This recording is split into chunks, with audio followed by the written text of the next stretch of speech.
जस धमे सयामनो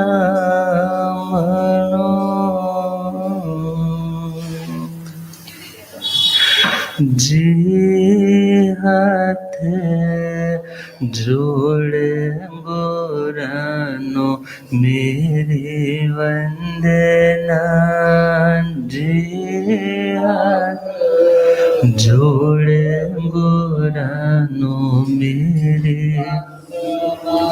एक बार वंदना हजार बार वंदना एक बार वंदना हजार बार लाख बार वंदना करोड़ बार वंदना लाख बार वंदना करोड़ बार जी हाथ जोड़ गोरानो मेरी वंदना जी हाथ जोड़ गोरानो डग मग डोले नैया मेरी डग मग डोले मुझको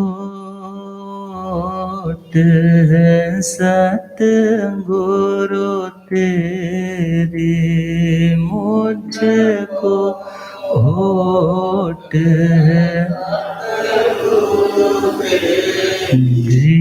जियासा भवसागर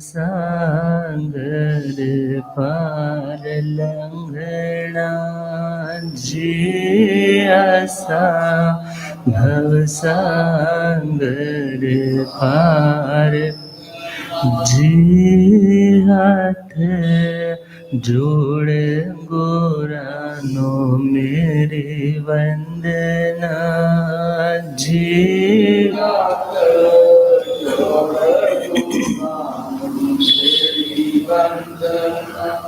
अनंत अनंत शांति के निकेतन शासनपति भगवान महावीर स्वामी के पावन चरणवृंदों में हार्दिक भावना वंदन नमन। मेरे अंधेर जीवन को रोशनी प्रदान करने वाले परम उपकारी आगम ज्ञान के भंडार आगम ज्ञाता आगम पुरुष जिन शासन रतन हिमाचल के श्री उपाध्याय भगवंत श्रद्धे गुरुदेव श्री जितेंद्र मुनि जी महाराज साहब के पावन चरण कमलों में हार्दिक भावना वंदन। आदरणीय युवा तपस्वी सेवा भावी श्री प्रशमित मुनि जी, धर्म सभा में उपस्थित धर्मानुरागियों, सुशीलवती माताओं एवं बहनों, असीम पुण्यदय से भाग्यदय से आप सबको संतों का समागम और वीतरागवाणी श्रवण करने का शुभ अवसर प्राप्त हो रहा है। भगवान की एकांत रूप से आत्मा का हित करने वाली जिन वाणी आपको श्रवण करने का और हमें श्रवण करवाने का सौभाग्य मिल रहा है। कहते हैं पुराने समय में जब कोई घर में खुशी का माहौल होता तो मेहंदी बांटी जाती थी और मेहंदी बांटने वाले को मेहंदी लगाने की ज़रूरत ही नहीं पड़ती। क्यों? क्योंकि जब दूसरों को मेहंदी अपने हाथों से दे रहा है, दूसरों को देते देते ही अपने हाथों पर वो मेहंदी चढ़ जाती। इसी प्रकार भगवान की यह जिन वाणी सुनने वाले को तो लाभ मिल ही रहा है और हमारा तो सहज ही कल्याण, सहज ही कर्मों के निर्जरत होने के कारण हमारा सौभाग्य और बढ़ रहा है और हम चले श्रीमद् उत्तराधींजी सूत्र 9वां अध्याय नमी पवच्चा। नमी राज ऋषि जी के पूर्व जन्मों को लेकर के कभी कभार कुछ संशय उभर आते हैं कि जब यह धातकी खंड में हरिशेण वासुदेव के बेटे के रूप में पैदा हुए थे, 3 ही दिन का तो संयम पाला था और बिजली गिर गई और वहां से काल करके 7वें देवलोक में पैदा हुए। परंतु एक उनमें से पद्मरथ राजा के रूप में बना है और दूसरा नमी राजा के रूप में बना है। अब प्रश्न आता है जी, पद्मरथ राजा भी यदि उसी टाइम पर वहां से च्युत होता है, वहां से धरती पर आता है और नमी का जन्म भी तभी होता है, तो वह बाप और बेटा कैसे बन सकते हैं? तो यहाँ पर तो जस्ट समझने की बड़ी इजी सी बात है कि आयुष्य कर्म का बंधन भी व्यक्ति के परिणामों के अनुसार होता है।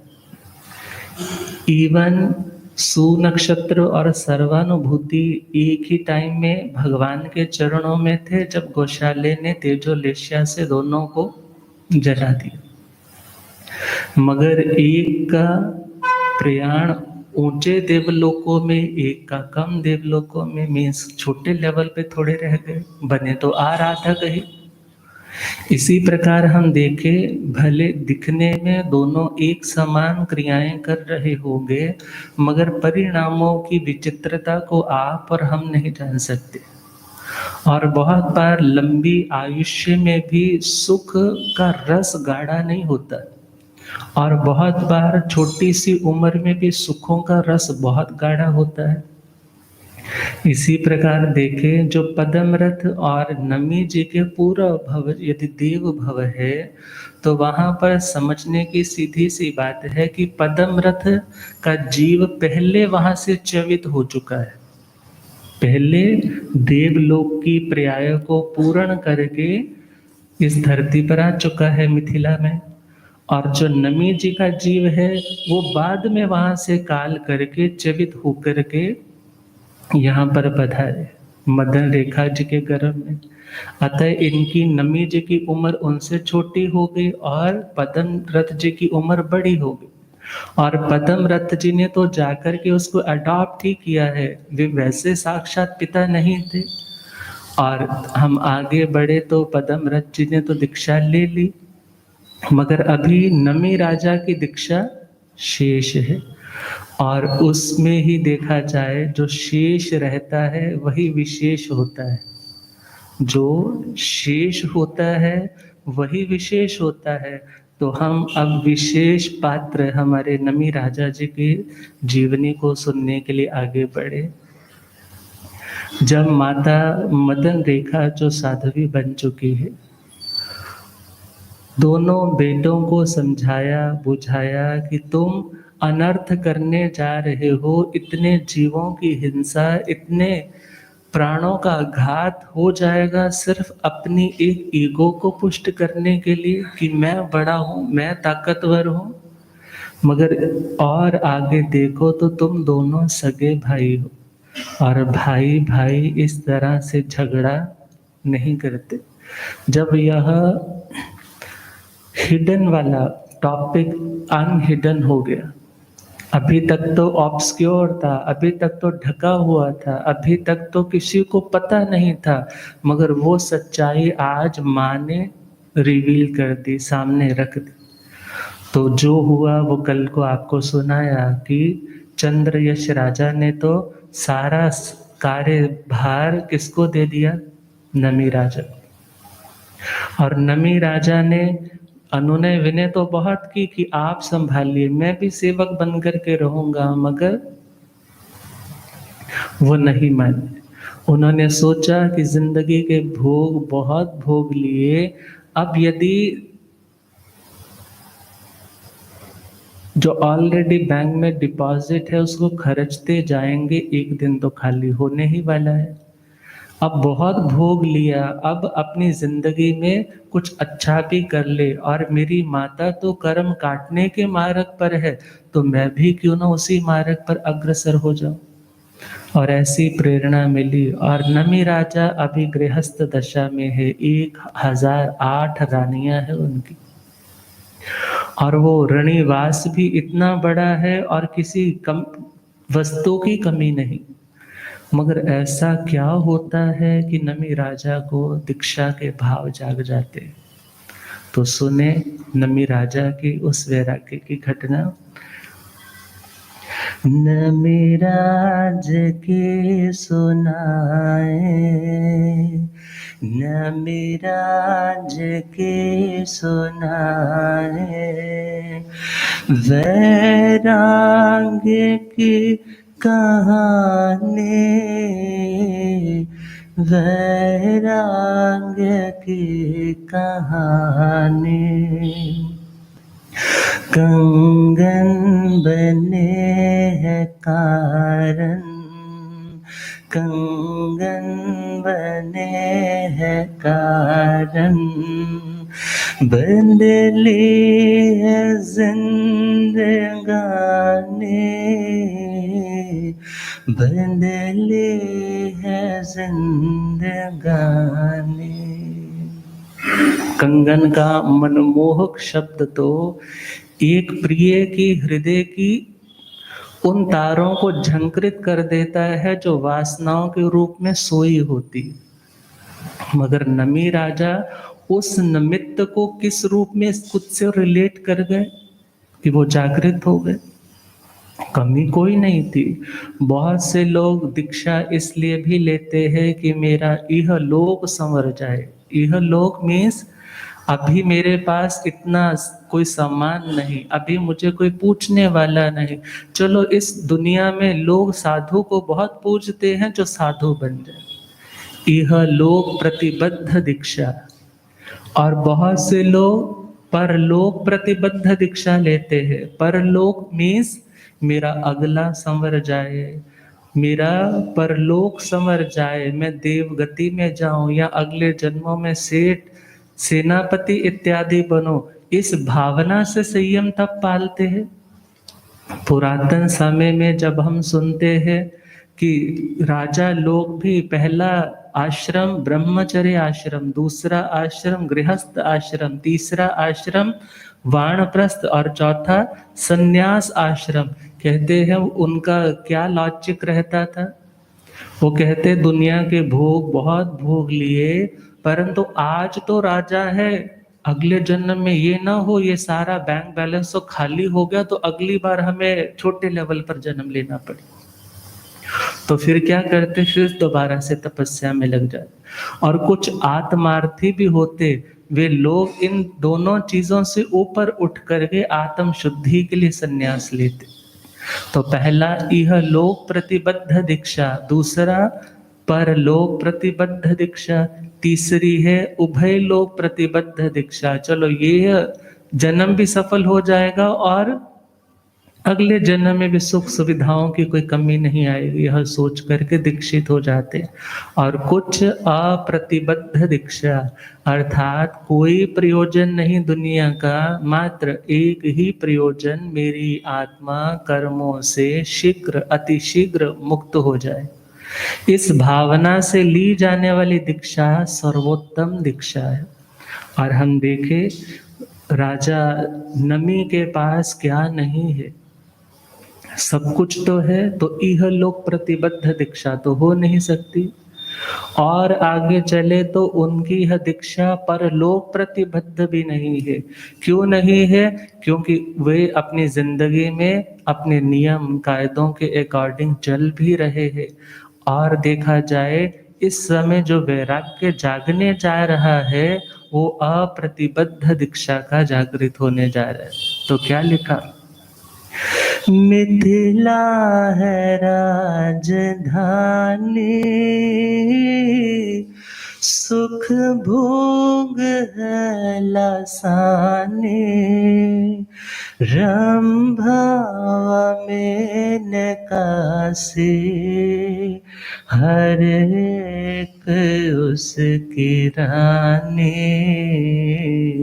नमी राज के सुनाए, नमी राज के सुन।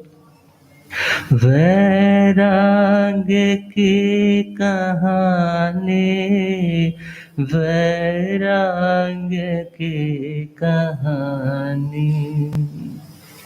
मगर हमेशा कोई भी परिस्थिति सिमिलर, सेम, समान नहीं रहती। कभी यदि अच्छा स्वस्थ है तो व्यक्ति उसके बारे में कभी सोचता नहीं, कभी उसके मन में ग्रैटिट्यूड की फीलिंग ही नहीं आती कि मैं आज स्वस्थ हूँ तो बहुत बहुत शुक्र है, मैंने अच्छे कर्म किए होंगे, गुरुओं की असीम कृपा है। नेवर, कभी सोचता ही नहीं। और यदि कभी कुछ हो जाए, सपोज आंख में भी दर्द हो जाए, सिर में दर्द हो जाए, बुखार आ जाए, जाए नहीं, बेड से उठना, वॉशरूम तक जाना भी मुश्किल हो जाए, तब व्यक्ति सोचता है पता नहीं कौन सा पाप मेरा उदय में आ गया। परंतु जब तक अच्छा चल रहा है उसके लिए कभी थैंकफुल नहीं हुआ, परंतु आज बुरा आया तो उसके लिए कंप्लेंट करने के लिए तो जरूर उसका दिमाग चलने लग जाता है। और देखा जाए देह की अवस्था हमेशा एक जैसी नहीं रहती, कभी सुख है तो कभी दुख है, कभी साता है तो कभी असाता है। आज नमी राजा के साथ भी कुछ ऐसा ही होने जा रहा है। एक बार दाह ज्वर से सर में व्यथा है भारी, साधन सभी है लेकिन, साधन सभी है लेकिन, सब पर फेरा है पानी, नमी राज के सुनाए, नमी राज के सुन। वैराग्य की कहानी, वैराग्य की कहानी। दाह ज्वर, शरीर में मानो आग जल रही है, ऐसे वात पित्त और कफ ऐसे कुपित हुए कि पूरा शरीर उनका बुखार के कारण तड़प रहा है। सब लोग चिंताग्रस्त है, डॉक्टर्स भी सब अवेलेबल है, परंतु कहा जाता है कम्मस्य तो तस्यो वेयु काले न बंधवा बांधवयं उविंती। जब कर्म उदय में आता है तब कोई भी बंधुजन बंधुता दिखाने नहीं आता। अर्थात जिस वेदना से, तकलीफ से, पेन से आप गुजर रहे हो, आपकी वो तकलीफ कोई नहीं बता सकता। आपके लिए उपचार के साधन अवेलेबल करवाए जा सकते हैं, मगर जो तकलीफ आपको हो रही है उसको शेयर करने वाला आपके अलावा और कोई नहीं होता। और आज शरीर में भयंकर वेदना है, घर में सब कुछ है, रानियां भी खूबसूरत है, आभूषण भी बढ़िया है, हर तरह की सेना तैयार है, महल बहुत अच्छा प्रोटेक्टेड है, किसी चीज की कमी नहीं, सब लोग उनकी मानते हैं, सुनते हैं, शत्रु उनके आगे झुकते हैं। मगर ये सब होने के बावजूद भी जब देह में विकृति आ जाए तब मन में भी विकृतियां सामान्य आदमी के आ ही जाती है। और आगे बढ़े तो वैद्यों को बुलाया, अलग अलग तरह के उपचार करके देख लिए, मगर लास्ट में एक वृद्ध, एक समझदार, एक अनुभवी पुराना एक वैद्य कहने लगा, जी इनका यह देह कोयले की भांति, अंगारे की भांति जल रहा है, आप इनके ऊपर 52 गोशिया गो शीर्ष चंदन का लेप कीजिए। क्योंकि कहते हैं चंदन को सूखा घिसोगे तो अग्नि भी पैदा हो सकती है, लकड़ी है, सूखा घिसोगे तो अग्नि पैदा हो सकती है, और पानी के साथ घिसोगे तो तो वो अग्नि को भी, वो तपस को भी शांत करने में समर्थ है। तो उन्होंने बोला आप चंदन घिस करके उसका लेप बना करके इनके पूरे शरीर पर लेप लगाते जाइए, धीरे धीरे भीतर की गर्मी बाहर निकलती जाएगी और यह शांत होते जाए। अब रानियों को अपने पतिदेव के प्रति स्नेह भी है, उनके प्रति समर्पण भी है। अदरवाइज कह देते कोई बात नहीं जी, मेड्स रखी है, दास दासियां है, तुम घिसो और तुम लगाओ। परंतु कहते हैं ना, धीरज धर्म मित्र और नारी आपतकाल परखिए चारी। अर्थात धैर्य, धर्म, मित्र, धीरज, धर्म, मित्र और नारी, पत्नी का वास्तविक नेचर का पता कब चलता है? जब कोई विपत्ति, कोई संकट आता है। यदि तो संकट में साथ छोड़ जाए, इसका मतलब वह हितैषी नहीं थे। और यदि संकट में भी आपके साथ खड़े हैं, सोचना आप सौभाग्यशाली हो कि आपको अच्छा धर्म, अच्छा मित्र या अच्छी नारी मिली। अब आज 1008 रानियां हैं, चंदन तो ज्यादा नहीं चाहिए होगा, फिर भी उनमें जो प्रमुख है, जिनको राजा के प्रति अति स्नेह है, वे सारी की सारी तैयार हो गई है काम करने के लिए। और चंदन घिसने के लिए बड़े बड़े वो पत्थर के शिलाएं, और उनके ऊपर स्वयं चंदन घिस रही है। और चंदन घिसते घिसते पसीने भी आ रहे हैं, परंतु उसकी ओर ध्यान नहीं। क्या लक्ष्य है? कि हमारे पतिदेव स्वस्थ हो जाए। अब उस वैद्य ने क्या कहा? चंदन के लेप से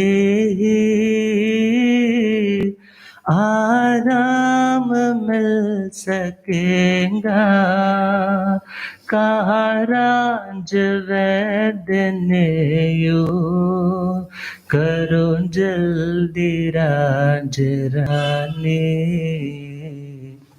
नमिराज की सुनाए, नमिराज की सुनाए, वैराग्य की कहानी, वैराग्य की कहानी। घिसती है रानियां है, हाथों से अपने चंदन, जल्दी हो जाए अच्छे, जल्दी हो जाए अच्छे। आँखों से बहता पानी, नमिराज की सुनाए, नमिराज की। चिंता है कि यदि इनको कुछ हो गया तो हमारा क्या होगा। अब सारी मेहनत, सारा मनोयोग लगा करके चंदन घिस रही है और लेप लगा रही है, परंतु जब चंदन घिसा जा रहा है तो हाथों में कंगन। आजकल तो फैशन भी है, शादी नहीं भी हुई तो भी वो शादी वाले बड़े बड़े वो डाल लेंगे, परंतु पुराना समय सुहाग की निशानी माना जाता है। आज तो जल्दी जल्दी होता है जी, बस अब तो ब्रेसलेट हो जाए, बस इतना ही बहुत है, हाथ थक जाते। मगर वो राज घराने की औरतें अपनी कुल की रीति और सौभाग्य की निशानी को भी सदा साथ रखने जा रही। और देखा जाए, यह कोई सिर्फ सुहाग की निशानी ही नहीं, आपके फिजिकली भी एक्यूप्रेशर के ऐसे पॉइंट्स रहते कि वहां पर बोझ रहता और दबते रहते वो पॉइंट्स, आपका स्वस्थ ठीक रहता, ब्लड का सर्कुलेशन ठीक रहता। और हम चले, वो रानियां चंदन तो घिस रही है, मगर उससे शोर भी तो हो रहा है। और जब किसी को माइग्रेन हो जाए और घर में कोई जरा सी भी आवाज करे और वह व्यक्ति क्या कहता है? मेरे सामने शोर मत करो, यहाँ से दूर हो जाओ, मेरे रूम में कोई ना आए। दरवाजा बंद कर लेता है, लाइट्स ऑफ कर लेता है। क्यों? क्योंकि उसकी वेदना उस आवाज से और एग्रावेट हो रही है, और बढ़ रही है, और वे इरिटेशन फील कर रहा है। और नमी राजा के साथ भी कुछ ऐसा ही होने जा रहा है। इनकी ध्वनि से मेरा सुख चैन छिन रहा है। इनकी ध्वनि से मेरा सुख चैन छिन रहा है। करो बंद शोर सारा, करो बंद शोर।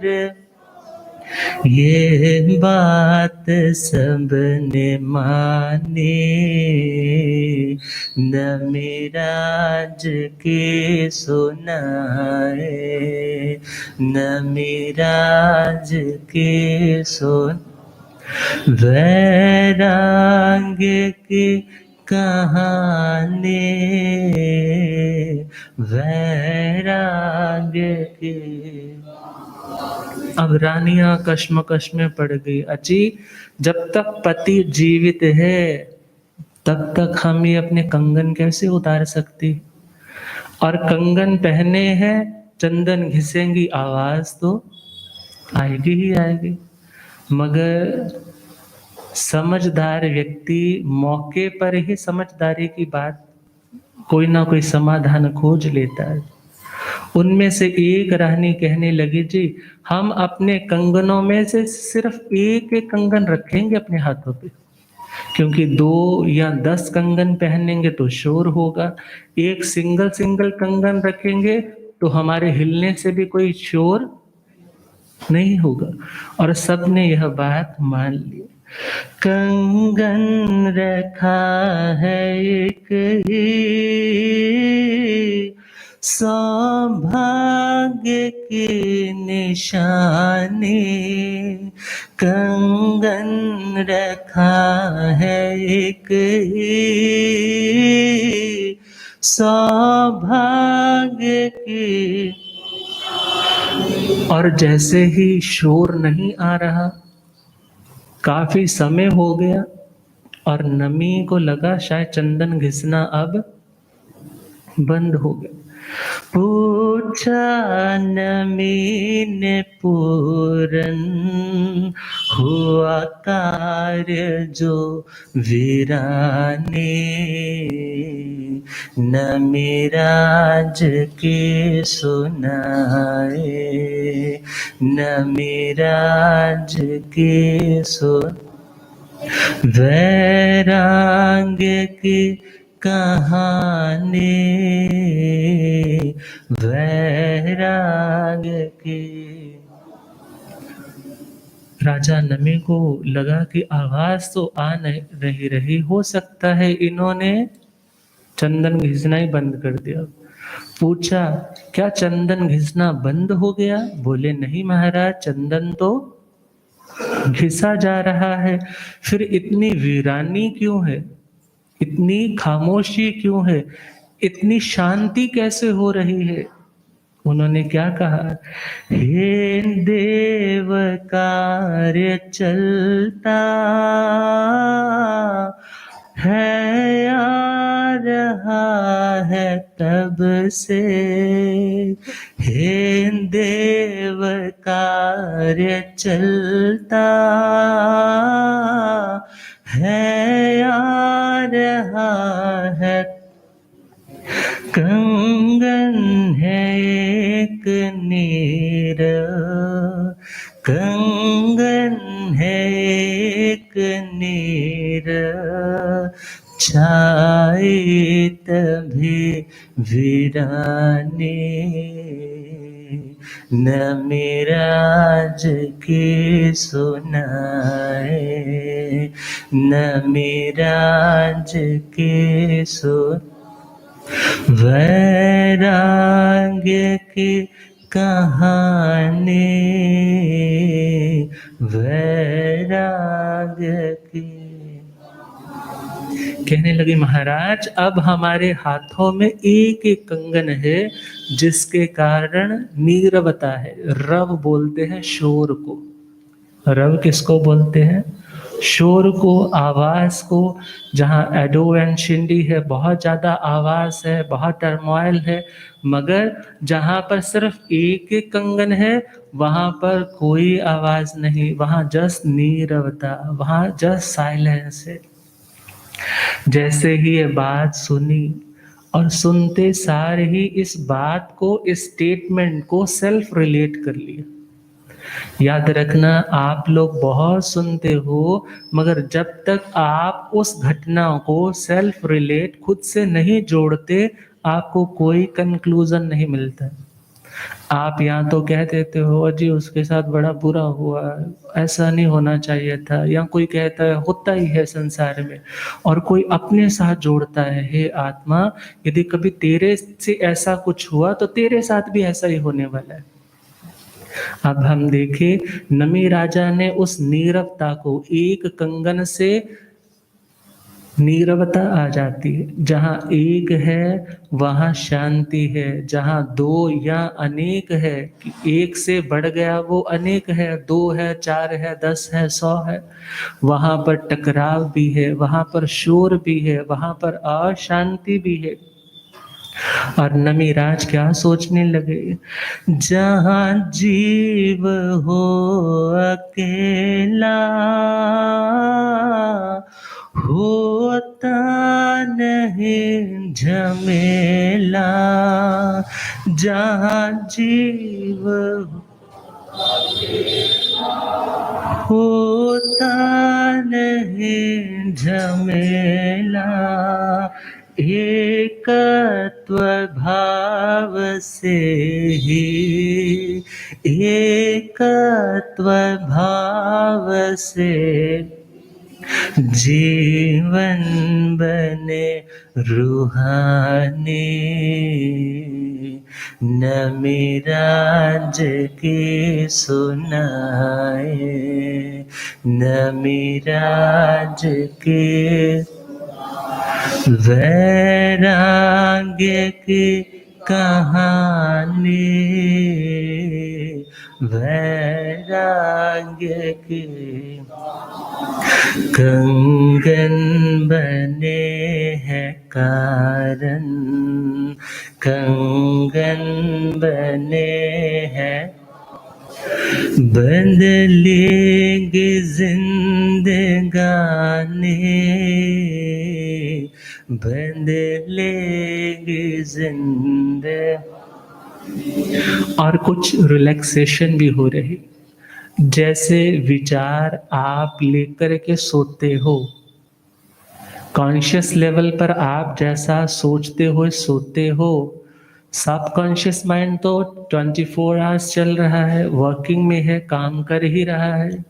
जो आपने काम अधूरा भी छोड़ दिया ना कॉन्शियस लेवल पे, सबकॉन्शियस माइंड वर्क करता जाएगा, करता जाएगा। तभी तो जैसे ही आप सुबह उठते हो, सबसे पहला थॉट आपको आता भी वही है जो आप लास्ट में सोच करके सोए होते। कभी नोट कर लेना। सपोज करो आपके घर में शक्कर खत्म हो गई, तो आपने शक्कर वाला 5 किलो वाला डब्बा भर करके उसके ऊपर एक कटोरी रख करके बंद करके रख दिया। और जैसे ही सुबह आपको चाय बनानी थी तो आपने शक्कर वाला डब्बा जैसे ही खोला, कटोरी कहाँ थी? रखी तो सबसे बाद में थी, पहले चीनी रखी थी, लास्ट में शक्कर के बाद कटोरी रखी थी। मगर सुबह जब उठे, सुबह जब आपने ढक्कन उसका खोला तो सबसे पहले कौन थी? चीनी तो उसके नीचे थी, सबसे पहले कटोरी थी। इसी प्रकार माइंड के प्रोसेस में आप जैसा थॉट लास्ट में छोड़ करके सोते हो, वही थॉट कहाँ आता है? सुबह उठते साथ। और प्रोसेस चलता रहता है। बहुत से लोग कह देते हैं जी मैं महाराज जी सोता हूँ, सुबह उठ करके ऐसा लगता है मैं एक पल भी नहीं सोया, शरीर थका थका लग रहा है। ये क्यों हो रहा है? क्योंकि सबकॉन्शियस माइंड आपके उस विचार को आगे बढ़ाता जा रहा है। और बहुत से लोगों की समस्याएं बहुत गहरी होती है, परेशानी में गुरुओं को याद करके सोते हैं कि मुझे कोई समाधान दे दो। और जब सोते हैं तो सोए सोए बहुत से लोगों को अपनी समस्याओं के समाधान भी मिल जाते हैं। कई तो ऐसे भी सुनने को मिलते हैं, कहते हैं महाराज जी मुझे लगा गुरुजी मेरे पास आए और उन्होंने मुझे सारा का सारा बताया कि तूने ऐसा करना, ऐसे नहीं करना। मैंने उठ कर के उसी टाइम डायरी पेन उठाया और उसे लिख ली और उसके अकॉर्डिंग मैंने किया। मेरा काम जो कई सालों से लटका था, मैं घबरा रहा था, वो बिल्कुल सॉल्व हो गया। कैसे हो गया? वो आपका माइंड प्रोसेस, वो आपका सबकॉन्शियस माइंड जो वर्किंग में रहता ही रहता है। और नमी राजा भी जो विचार लेकर के सोए हैं, क्या विचार लेकर के सोए हैं? जहाँ अकेला है वहाँ शांति है, जहाँ अनेक है वहाँ शोर है, वहाँ कोई ना कोई झगड़ा है। क्योंकि टकराव होता ही दो चीजों में है। अकेली चीज तो कभी अकेली किसी में टकराती है तो उसको टकराव बोला जाता है। यदि वो अकेली अपने आप में है तो वहाँ कोई टकराव नहीं।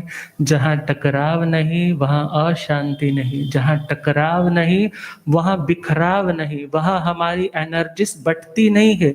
हमारी एनर्जी फिर हमारे में ही कॉन्सेंट्रेट, हमारी शांति का कारण बन जाती है।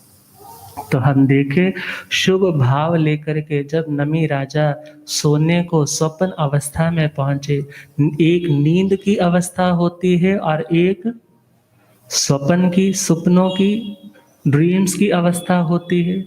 नींद की अवस्था में तो आप सुप्त अवस्था में थे, परंतु जो स्वप्न की अवस्था है वह है अर्ध निद्रा की अवस्था। कौन सी अवस्था? अर्ध निद्रा की अवस्था। आधी नींद है और आधा होश है। और जैसे ही सपना देखा कि मैं मेरू पर्वत के ऊपर सफेद हाथी पर बैठ करके उस मेरू पर्वत की चढ़ाई चढ़ करके ऊपर तक पहुंच गया।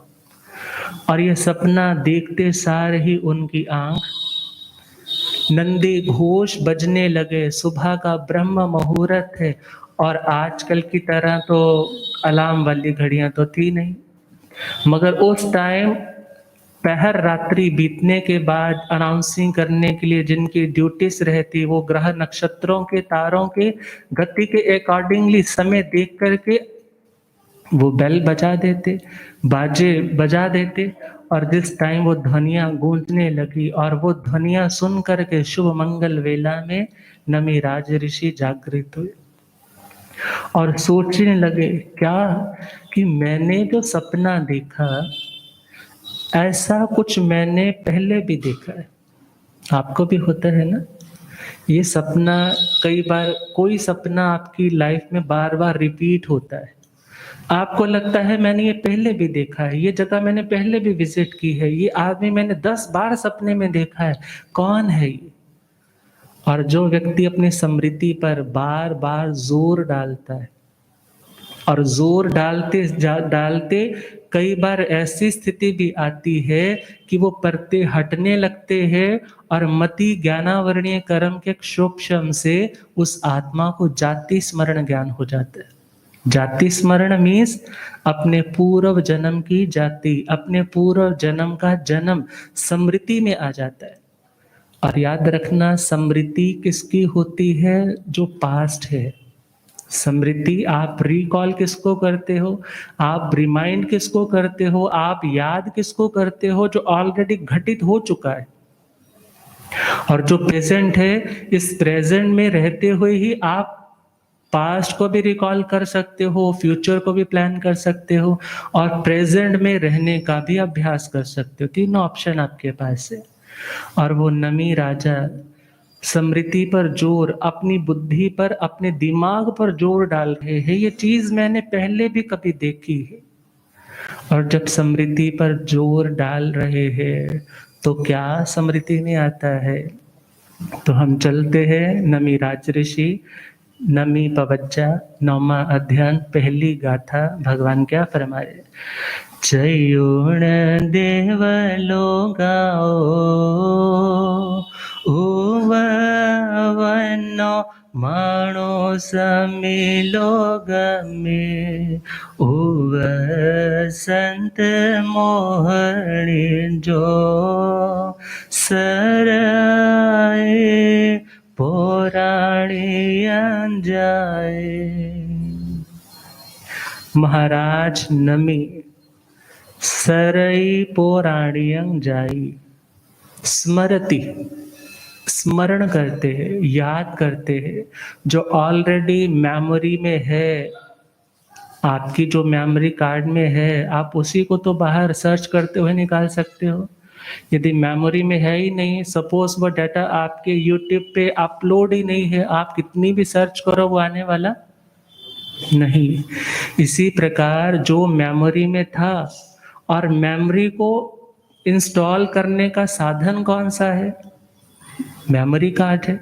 और मेमोरी कार्ड जिस तरह से आपकी उन बातों को रिकॉर्ड रखता है, इसी प्रकार आत्मा उस मेमोरी कार्ड की तरह। आत्मा बेस है, और आत्मा के ऊपर फीड होने वाले वो क्या है? संस्कार है। और जैसे ही वो पुरानी जाति को याद किया, पुराना हम किसको बोलते हैं? जिसकी सत्ता पहले भी थी वही पुराना होगा ना। आज यदि कोई चीज पुरानी है, इट मीन्स वो ऑलरेडी एग्जिस्ट करती आ रही है, तभी उसको पुराना बोलते हैं। तो यहाँ पर यह भी बताना चाहा है कि आत्मा पुरातन है। आत्मा किसी की क्रिएशन नहीं है। आत्मा को किसी ने आज पैदा नहीं किया कि मम्मी पापा की शादी हुई तो डिलीवरी हुई तो आपका जन्म हुआ। तो याद रखना, आपके देह का जन्म होता है, मगर आत्मा का जन्म ना तो आप दे सकते हो, ना आप आत्मा का जन्म ले सकते हो। अर्थात जन्म तो मात्र आपके देह का हो सकता है, संस्कारों का हो सकता है, मगर आत्मा तो पहले थी, आज है और आगे भी रहेगी। जिस तरह साइंस में पढ़ते हैं, एनर्जी और heat can neither be created nor be destroyed, but can be converted from one form to another form. जो हीट है या एनर्जी है, आप उसको पैदा नहीं कर सकते, ना ही आप उसको नष्ट कर सकते हो। आप उसकी फॉर्म्स को चेंज कर सकते हो। जैसे सपोज इलेक्ट्रिसिटी ही है, उसको आप साउंड वेव में कन्वर्ट कर सकते हो, आप उसको अलग अलग टाइप्स में कन्वर्ट कर सकते हो, हीट एनर्जी में कन्वर्ट कर सकते हो। इसी प्रकार जो आत्मा है वो अलग अलग टाइप्स के कर्मों के कारण अलग अलग फॉर्म्स में आती है, और उस फॉर्म का नाम ही तो गति है। गति का मतलब दशा, मनुष्य गति, देव गति, त्रियंच गति, या हम बोलते हैं जी यह तो इंसान है, ये तो दानव है, यह तो अलग अलग टाइप्स के जो लेबल दिए जाते हैं, उस दशा का नाम ही गति। गुरुदेव पधार रहे हैं। ओ रब मेरा साथ गुरु बन के आया, मैनू वे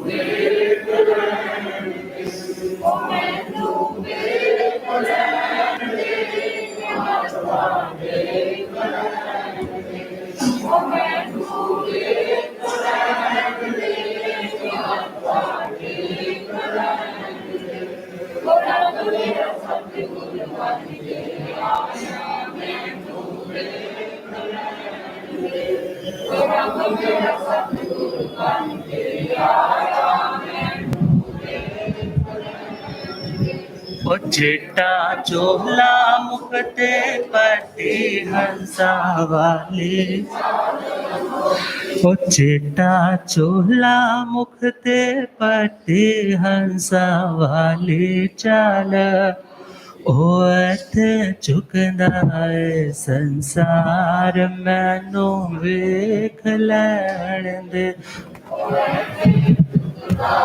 संसार मैनू हो रब मेरा सतगुरु बन के आया, मैनू वेख लैण दे, हो रब मेरा सतगुरु बन के आया। भूली आगम ज्ञाता आगम पुरुष जिन शास्त्रधन हिमाचल केसरी उपाध्याय भगवंत श्रद्धे गुरुदेव श्री जितेंद्र मणि जी महाराज की जय। तो हम बात कर रहे थे आत्मा सबसे पुरानी। देखा जाए जीव भी पुरातन है, अजीव भी पुरातन है। जीव कब नहीं था, ओरिजिनलेस, कुछ नहीं कहा जा सकता।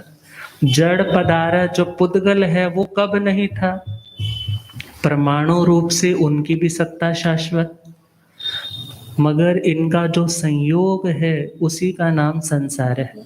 जीव और पुद्गल का, जीव और कर्म का जो संयोग, जो रिलेशन है, उसी का नाम संसार, जन्म और मरण है। और इनका जो वियोग सदा सदा के लिए हो जाए उसी का नाम मोक्ष है। अब हम देखें, उन्नमी राज ऋषि जी को पुराना भव स्मृति में आ गया।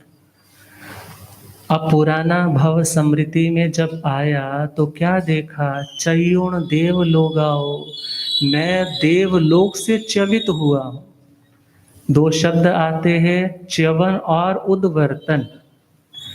च्यवन का मतलब होता है ऊपर से नीचे आना, जैसे पंजाबी में बोलते हैं ना जी, पुराने टाइम में जब छतें कच्ची मिट्टी की होती थी, और एक लिखने वाले ने ये भी लिखा है, कच्चे कोठे नो जेकर लिपिए ना ओ टेंदिया टेंदिया टह जांदा, दगा बाज ना कदे भी बाज आंदा, गल कहंदिया कहंदिया क्या जांदा। एनीवेज हम बात कर रहे हैं वो कच्चे कोठे, जब पानी ज्यादा होता तो वो कोठे चोने लग जाते। और च्यवन का मतलब भी यही है कि ऊपर से नीचे आना। और ज्योतिषी देव और वैमानिक देवों का तो होता है च्यवन, क्योंकि वो ऊपर है। मगर जो भवनपति है या वाणव्यंतर इत्यादि है जो नीचे के है, उनका क्या होगा, उद्वर्तन, वो नीचे से ऊपर आएंगे। क्योंकि जो देव है वो काल करके डायरेक्ट देव भी नहीं बन सकते, और काल करके वो नरक में भी नहीं जा सकते, मगर वे त्रियंच या मनुष्य बन सकते।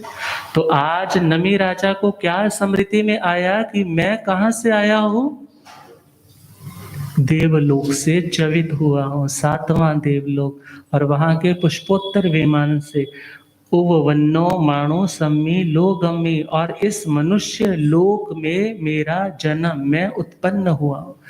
उत्पत्ति का मतलब देह की दृष्टि से मेरा जन्म इस मनुष्य लोक में, जम्बूद्वीप के भरत क्षेत्र में, माता मदन रेखा, पिता युग बाहु के गृह आंगन में।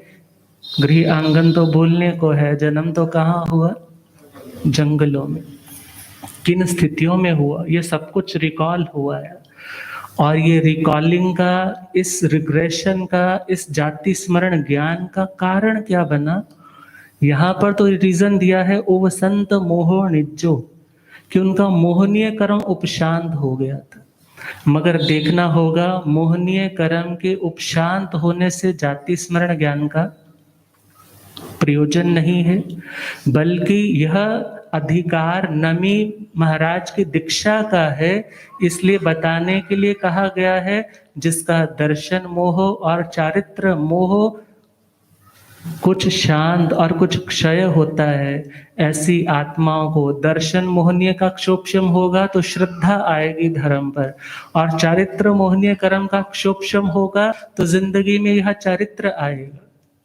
देश विरति भी हो सकता है, सरल विरति भी हो सकता है। मगर जो जाति स्मरण ज्ञान की बात है वह है 5 ज्ञान में से पहला ज्ञान है मति ज्ञान।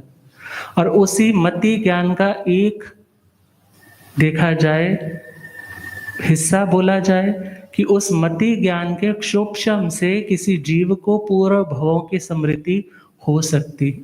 और पूर्व भव भी धारणा है, श्री नंदी जी सूत्र में फरमाया है कि ज्यादा से ज्यादा संख्यात भव, और वहां पर 999 भवों तक का आता है, और आता है या 9 भव लगातार देख सकता है, मगर वे संगी के होने चाहिए। संगी मीन्स मन वाले होने चाहिए। पूरा भव में मन होगा तभी तो डाटा वहां से रिकॉल करेगा। यदि सपोज असंगी हुआ, मन वाला जीव वो ना था, तो उसको वो याद नहीं आएगा। और इस जाति स्मरण ज्ञान में क्या प्रोसेस रहता है, इसके बारे में भी हम डिस्कस करेंगे। मगर सबसे पहले आज के लिए हम इतना ही कहेंगे कि नमी महाराज की यह जीवन वैराग्य की गाथा प्रारंभ है और अपनी आत्मा को पवित्र पावन करने के लिए इस गंगा में ज़रूर डुबकी लगानी है, क्योंकि ऐसे चरित्रों को सुनने से आत्मा को प्रेरणाएं मिलती है। तो क्या लिखा, न मेराज के सुनाए, न मेराज के वैराग्य की कहानी, वैराग्य कंगन बने हैं कारण, कंगन बने हैं कारण, बदलेंगे जिंदगानी, बदलेंगे जिंदगानी। अब कैसे जिंदगानी बदलती है, दुनिया के मार्ग से मोक्ष के मार्ग पर कैसे डाइवर्ट होती है, इसके बारे में कल जैसा समय होगा सुनाने का प्रयास किया जाएगा।